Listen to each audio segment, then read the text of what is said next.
da Assembleia Nacional Constituinte. Hoje, 5 de outubro de 1988, no que tange à Constituição, a nação mudou. A Constituição mudou na sua elaboração, mudou na definição dos poderes, mudou restaurando a federação, mudou quando quer mudar o homem cidadão. E é só cidadão quem ganha justo e suficiente salário, lê e escreve, mora, tem hospital e remédio, lazer quando descansa.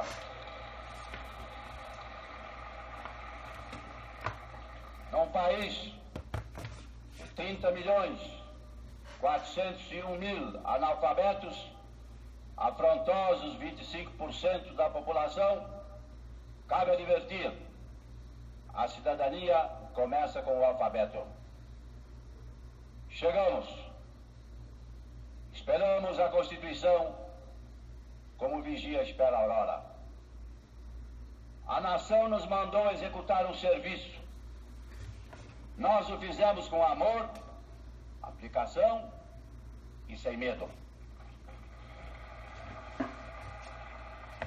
A Constituição certamente não é perfeita. Ela própria o confessa ao admitir a reforma. Quanto a ela, discordar, sim. Divergir, sim. Descumprir, jamais. Afrontá-la, nunca. Olá, meus queridos. Boa noite, pessoal. Espero que... Deixa eu só diminuir aqui para poder conversar com vocês, só um minutinho. Eu achei muito próprio começar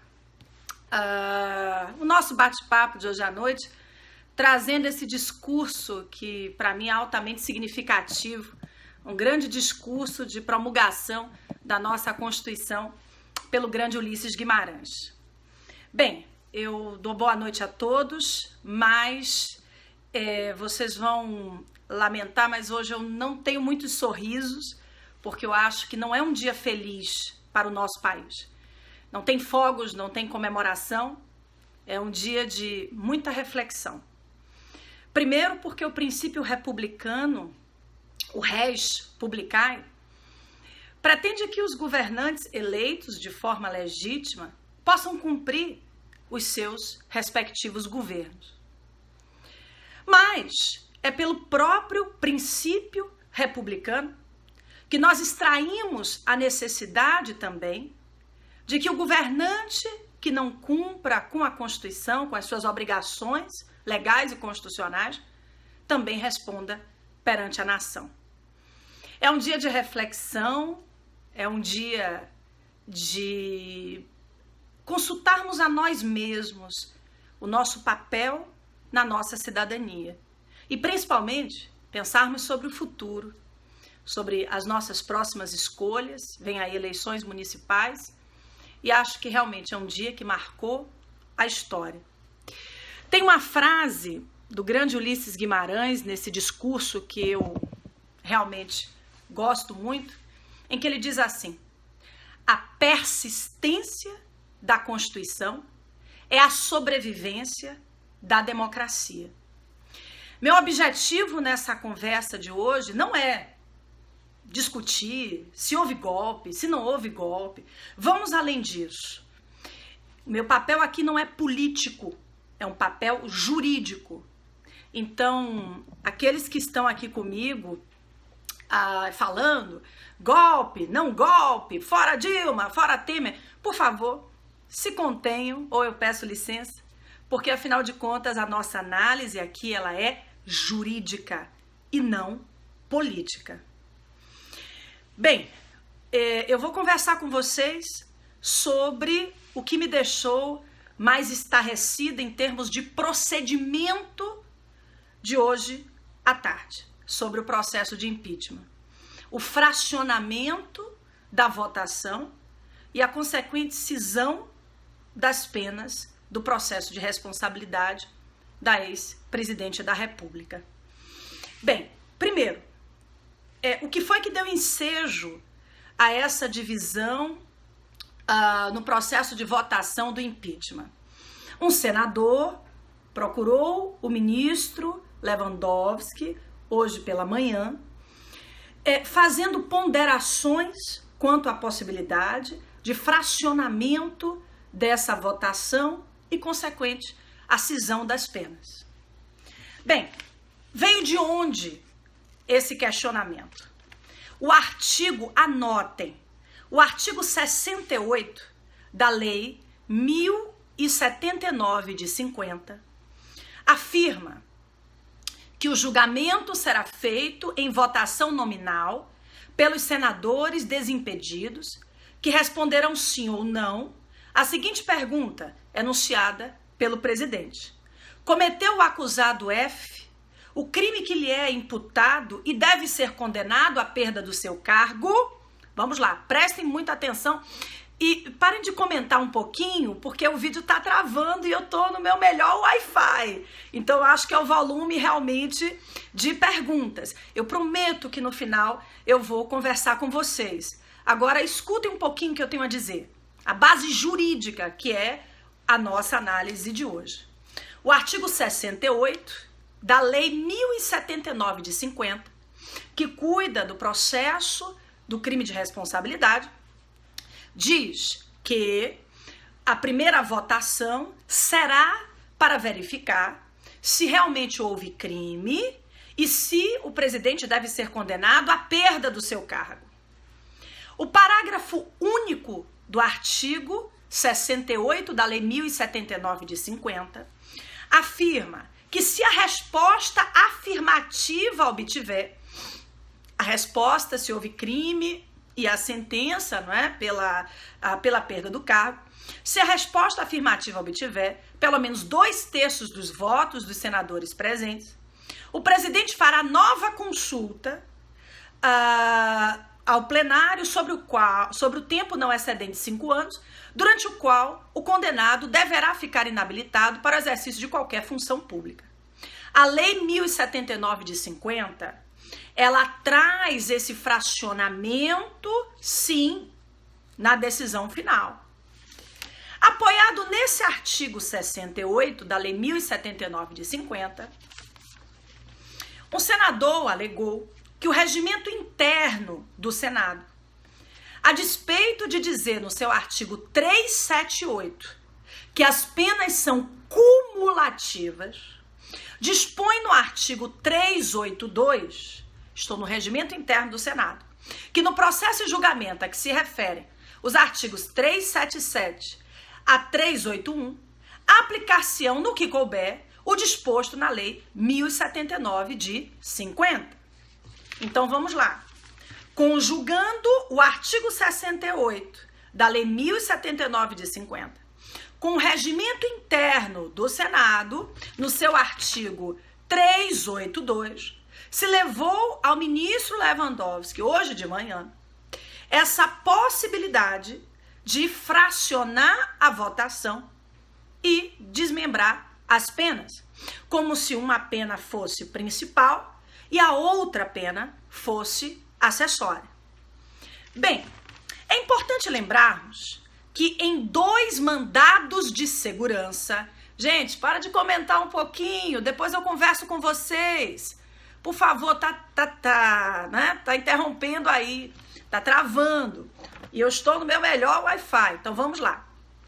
É importante lembrarmos que em 2 mandados de segurança, MS 21689 e 20941, o Supremo Tribunal Federal estabeleceu que não existe pena acessória, que as 2 penas são principais.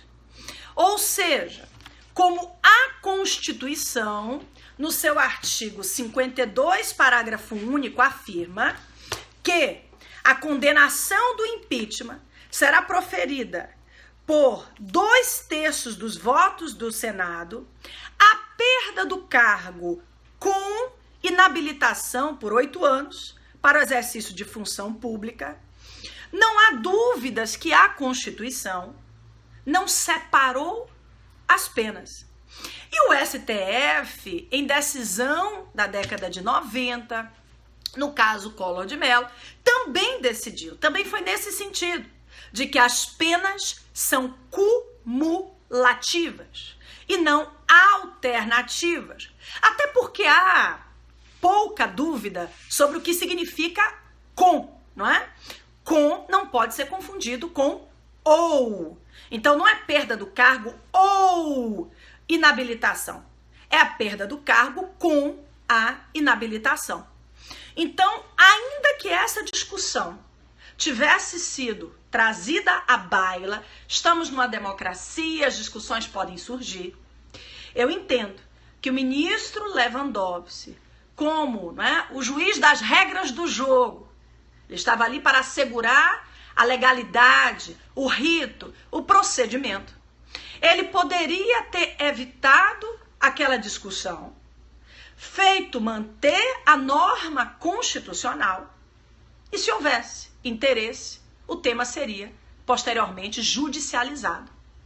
Mas, na minha interpretação, o ministro Lewandowski colocou nas mãos dos senadores a interpretação sobre uma norma clara da Constituição, que não comporta grande interpretação teleológica, não comporta grande interpretação principiológica. É uma norma clara, perda do cargo com inabilitação. Então vamos raciocinar. A lei, que é de 1950, anterior à Constituição, traz a possibilidade do fracionamento das votações. Vocês sabem, constitucionalistas, que quando a norma ela é incompatível materialmente com a nova Constituição posterior a ela não será recepcionada. E a não recepção, para a doutrina majoritária, é um fenômeno automático, não precisa de declaração. Então, a interpretação era mais simples do que foi feita. A lei 1079 de 50, no seu artigo 68, em que pese não existir uma decisão formal a afastando em razão da chegada da nova Constituição, com uma redação que não sustenta dupla interpretação, essa norma, ela deve não ser recepcionada, não deve produzir efeitos.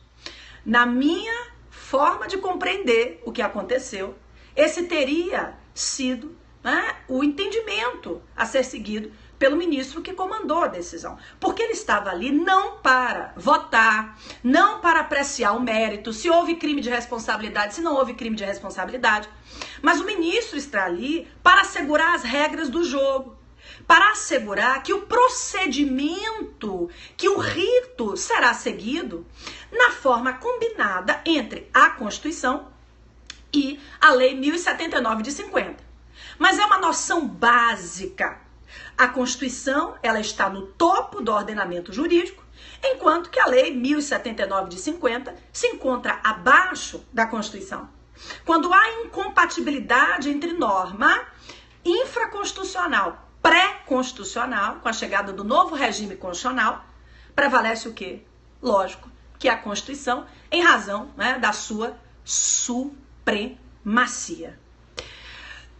Eu estou vendo algumas opiniões políticas e eu disse a vocês que eu iria tratar de questões jurídicas. Então, por favor, vamos lá, vamos respeitar os colegas, a professora, deixa a situação, cada um pensa o que quiser. Mas na minha interpretação, que é o que eu estou querendo trazer para vocês, houve uma violação frontal ao texto constitucional, no que tange a um aspecto do procedimento, que é muito claro. Gente, a doutrina em peso sempre interpretou esse parágrafo único do artigo 52 desse modo. Ou seja, nós temos aí penas que são ambas principais e cumulativas. Perda do cargo cumulada com a inabilitação ao exercício de qualquer cargo, emprego ou função pública durante os 8 anos. E a interpretação doutrinária, ela é extensiva. Inabilitação para o exercício de qualquer cargo, emprego ou função pública pelos próximos 8 anos. Bem, o que vai acontecer agora? Não sei, nós vamos precisar esperar os próximos capítulos. Agora, eu já li algumas notícias no sentido de que o PSDB, o PMDB, que haviam feito movimentos no sentido de judicializar a decisão, já estão recuando. Agora, o problema de se ferir a legalidade é que essa judicialização, ela pode ser proposta por ambas as partes, defesa e acusação. Quando o questionamento de um eventual recurso fosse feito, se fosse feito o questionamento, se ele versasse sobre o mérito, se houve ou não crime de responsabilidade, eu acho muito difícil o Supremo, né, num eventual recurso, se manifestar contrariando a decisão do Senado. Seria uma judicialização política excessiva. Agora, quando há violação à legalidade, ao rito, ao procedimento, a judicialização pode trazer, né? Pode trazer como consequência vamos lá, simplesmente a anulação do segundo julgamento, que, né, em separado votou pela inabilitação, ou o Supremo pode entender que houve uma violação, né, direta ao procedimento e anular o próprio procedimento, se provocado para se manifestar. A DPF, eu vi aqui alguém perguntou, a DPF ela pode ser proposta para questionar o artigo 68 da Lei 1079, sim, mas, né, tanto a acusação quanto a defesa podem arguir, eventualmente, uma afronta ao princípio da legalidade, a legalidade constitucional, diante da violação à questão do rito ou do procedimento. Meus caros, eu não esperava por uma decisão, né, caso o Senado, né, votasse pela condenação, eu não esperava que realmente uma lei de 1950, apoiada por uma questão regimental, pudesse contrariar uma norma constitucional muito clara. O resumo se perdeu a presidente, o vice assumiu como sucessor, como titular do cargo, mas em termos de manifestações políticas, a ex-presidente pode concorrer a cargos eletivos, pode exercer funções, pode exercer atividades públicas, pode, né, enfim, ser reitora de uma faculdade, pode ser a secretária de Estado, ministro de Estado acho difícil, né? Mas secretária de Estado, secretário de município, porque não houve, né? Não houve nenhuma decisão cerceando, né, parte dos direitos políticos da ex-presidente. Então, eu realmente me preocupo e comecei a nossa conversa de hoje trazendo a frase do Ulisses Guimarães, grande, né, Ulisses Guimarães, dizendo que a persistência da Constituição é a sobrevivência da democracia. E acho isso mesmo. Acho que hoje, independentemente do mérito, como eu disse a vocês, que não vou tocar, independentemente do mérito, eu entendo que houve uma violação constitucional. O artigo 52, parágrafo único, ele se tornou vulnerável, ele se tornou relativizado, contrariando a doutrina e contrariando a própria jurisprudência do Supremo. Alguém me perguntou aí, no caso Collor, o Supremo Tribunal Federal entendeu que não havia pena acessória e pena principal, que as duas penas eram principais. Collor só não foi condenado à perda do cargo porque ele renunciou quando o processo já havia iniciado no Senado. Fora que o caso Collor não é o mesmo caso, né, enfrentado pela ex-presidente Dilma, porque Collor foi julgado como ex-presidente. A presidente Dilma estava, né, afastada, mas não tinha sido afastada definitivamente do cargo. Então, uma decisão realmente preocupante. Vamos acompanhar os próximos dias se haverá, né, a judicialização ou não. A questão da legalidade foi muito forte, né? Acho que o Supremo não mexeria no mérito da decisão, porque ele criaria também uma violação à separação de poderes, ele poderia criar uma crise institucional, uma crise com a sociedade. Agora, a questão da legalidade, né? Eu acho que ela é muito séria. Tem alguns alunos me perguntando, Flávia, como isso pode cair na segunda fase da OAB? Acho que não, gente, é um tema muito recente, muito polêmico, né? Então não se preocupem com esse detalhe, né? Acho que não, mas vocês vão responder, como diz a Constituição, e também como ficou, né, resolvido na sessão de hoje. Vocês vão trazer a letra da lei, que na minha opinião não comporta dupla interpretação, e vão mencionar que em recente, né, decisão, né, do Senado Federal se resolveu pelo fracionamento das penas. Eu também vi que vocês estão me perguntando aí se há uma conotação também negativa com relação à decisão de hoje para os demais agentes políticos que enfrentam, que poderão enfrentar penas, né, de inelegibilidade. Acho que sim, né? Acho que sim. A presidente é a principal autoridade, né, do país.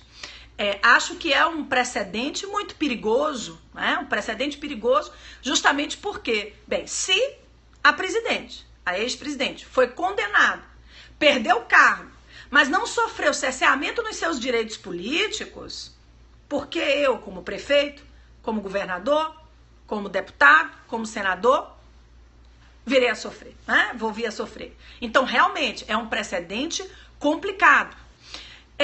Decano do Supremo lembra precedente do caso Collor. Sim, eu acabei de mencionar, mas o caso Collor foi diferente. No caso Collor, ele tinha renunciado. O Supremo precisou resolver se as penas eram principais ou alternativas, e a Corte entendeu que ambas são penas principais. Por isso, Collor foi condenado, inabilitado ao exercício de qualquer cargo, emprego ou função pública pelos 8 anos seguintes, não é? Pessoal, eu vi que alguém, né, pediu para eu ler as decisões. Anotem aí, MS 21689, MS 21689, MS 20941, né? Qual a medida judicial? Depende, quem vai ajuizar, né? Quem vai ajuizar? Para discussão em abstrato do artigo 68 da Lei 1079 de 50, claro que a DPF, a única discussão no controle concentrado abstrato de norma pré-constitucional é via DPF. Agora, eventualmente, já se aventou a ajuizar, né, impetrar um mandado de segurança para questionar essa violação à legalidade. Não vou falar do mérito não, me perdoem, né? Mas eu já falei tanto do procedimento. Cada um tem a sua opinião, vamos nos respeitar, né? Acho que o país precisa disso, de muita tolerância. Então não vou falar sobre o mérito já foi resolvido, mas o que eu trouxe para vocês foi justamente a questão, né, envolvendo o fracionamento da decisão, o fracionamento das penas, que na minha modesta opinião não foi a melhor forma de se encerrar esse processo de impedimento. Para mim, as penas são cumulativas, e não falo só em meu nome não, falo, né, no nome de muitos doutrinadores e da própria jurisprudência do Supremo Tribunal Federal, que não entende que as penas são uma principal, uma alternativa, ou uma acessória, né, que as penas são ambas principais, né, e que elas se complementam. Meus queridos, falem com os amigos que não têm Periscope, que eu vou postar esse nosso vídeo de hoje no meu canal do YouTube. Aguardem aí que eu vou dar notícias, né? Procurem no canal do YouTube por meu nome e eu vou tentar alimentar cada vez mais essa forma, né, de nos encontrarmos também pelo YouTube. Bem, cadê as perguntas? Caberia MS? Entendo que seria possível, um questionamento via MS. Se o Supremo iria adentrar ou não no mérito, a gente não sabe. Flavinha, você é 1000, obrigada, professora. Vocês é que são perfeitos, vocês são queridos, e vocês é que me estimulam, que me animam, né? É realmente por vocês, né, que tudo isso é feito. Cadê mais? Tem uma frase que eu separei, que eu gosto muito, do grande Rui Barbosa, não é bairrismo não, mas ele realmente foi sensacional para a história do nosso país, para a história do direito, não só da Bahia. Em Oração aos Moços, ele tem uma passagem em que diz assim: trabalhai por essa que há de ser a salvação nossa, mas não busquemos salvadores, não. Ainda vos podereis salvar a vós mesmos. Que o que aconteceu hoje no nosso país nos coloque em plena reflexão. Que a gente nos questione, né? Se questione como cidadão. Que a gente possa realmente fazer mais na frente. Um dia, né? Um país mais feliz, um país, né, com uma boa economia, um país com menos desigualdades. Hoje não é dia de comemorar, porque nós vivemos uma grande crise econômica, política, moral. Então, sinceramente, não vejo motivos, né, de comemorar nada. O que eu vejo é um tempo de reflexão. Vamos, né? Vamos primeiro melhorar internamente, nos tornarmos cidadãos mais conscientes e exigir daqueles que nos representam um compromisso constitucional mais efetivo. Pessoal, eu vou me despedindo de vocês. Hoje o dia foi longo, foram muitas aulas, até por isso que eu só pude fazer o Periscope agora. E eu vou mandar alguns beijos, disse que não ia sorrir, mas para mim é difícil não sorrir. Mas é um sorriso, né, com as preocupações republicanas.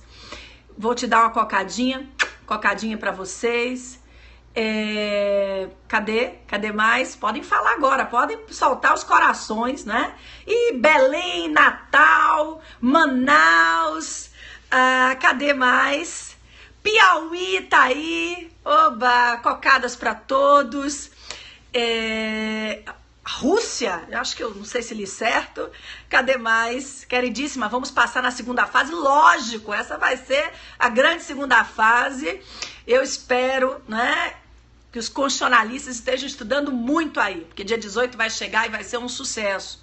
Beijos para o Maranhão, para Minas, para o Acre, para o Rio de Janeiro, para Aracaju, para Salvador, Bahia, Rio Grande do Sul, BH, cadê mais? Cuiabá.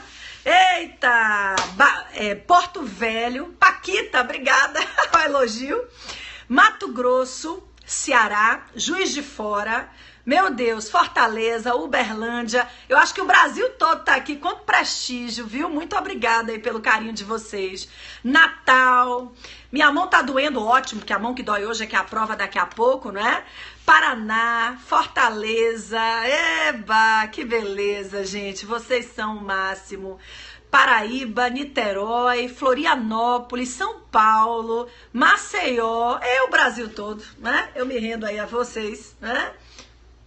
Um beijo grande. Vamos acompanhar os próximos acontecimentos com muita consciência, com muita tolerância e que realmente o nosso país possa viver em breve, né? Dias de paz, né? Com a maior tranquilidade econômica, política e moral. Um beijo, fiquem com Deus. Macaé, por que você não foi para Belém? Porque não pude por conta de agenda. Macapá, Goiânia, cadê mais? Teresina, olha só, curta o meu canal do YouTube, viu? Procurem lá, Flávia Bahia, vou postar esse vídeo lá e vou alimentá-lo com muita frequência. Beijo, linda. Canápolis, Tocantins, João Pessoa, Roraima, venha para Aracaju, vou em outubro, um grande congresso beneficente lá em Aracaju, contem comigo. Semana que vem eu estou em Salvador, no congresso organizado pela Múltipla, um congresso de direito constitucional também, que ocorrerá nos dias 9 e 10, minha participação é no dia 10, depois eu vou dia 14 para Vitória da Conquista, A agenda tá cheia, minha gente. Um beijo. Obrigada. Obrigada de coração, viu? Fiquem com Deus. Boa noite.